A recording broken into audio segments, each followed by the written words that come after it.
la reine ne ralentit pas après la mort du prince Philippe, selon un expert royal. Le monarque, 95 ans, a assisté mardi à un service de l'abbaye de Westminster.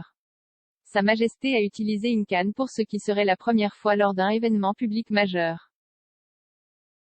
L'auteur royal Duncan Larcombe a insisté sur le fait que le bâton de marche n'était pas un signe la fin de la nuit. Monsieur Larcombe a dit au Quai Magazine, nous avons vu la reine revenir de Balmoral et le seul signe visible qu'elle pourrait ralentir un peu est la canne. Pendant de nombreuses années, les gens ont spéculé que lorsque Philippe décéderait, la reine ralentirait, se préparerait à passer à Charles et réduirait ce qu'elle a fait. Je ne pense pas que la canne soit un signe que la fin est proche parce qu'il suffit de regarder ce qu'elle a dans son journal et tout ce qu'elle a fait au cours des 2 dernières semaines. Le mois prochain, elle participera à la COP26 et tous les regards seront tournés vers l'Écosse et la reine jouera le devant de la scène. C'est une déclaration d'intention de sa part et, oui, elle utilise une canne pour la soutenir, mais je pense que la plupart des gens se demanderont pourquoi elle ne fait pas ça depuis 20 ans étant donné à quel point elle est occupée et combien de temps elle y passe. Son pied. La reine a utilisé le bâton de marche alors qu'elle assistait à un service marquant le centenaire de la Royal British Legion.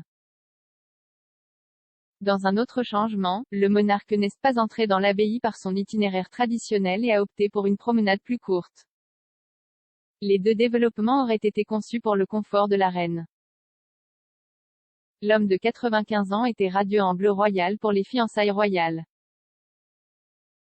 La reine a été photographiée en utilisant un bâton à plusieurs reprises en 2003 et 2004, mais c'était après une intervention chirurgicale visant à retirer le cartilage déchiré de son genou droit. Dans le passé, d'autres ajustements ont été apportés aux événements majeurs pour aider le monarque. En 2016, elle a utilisé un ascenseur plutôt que des escaliers pour entrer au Parlement pour l'ouverture officielle. Elle n'a pas non plus porté la lourde couronne impériale d'État depuis 2016, et elle est maintenant placée sur un coussin de velours rouge et or profond pendant la procédure. La reine a procédé à une audience au palais de Buckingham sans l'aide de sa canne. Elle a accueilli Dame Imogen Cooper dans sa résidence royale de Londres pour remettre au pianiste classique la Queen's Medal for Music.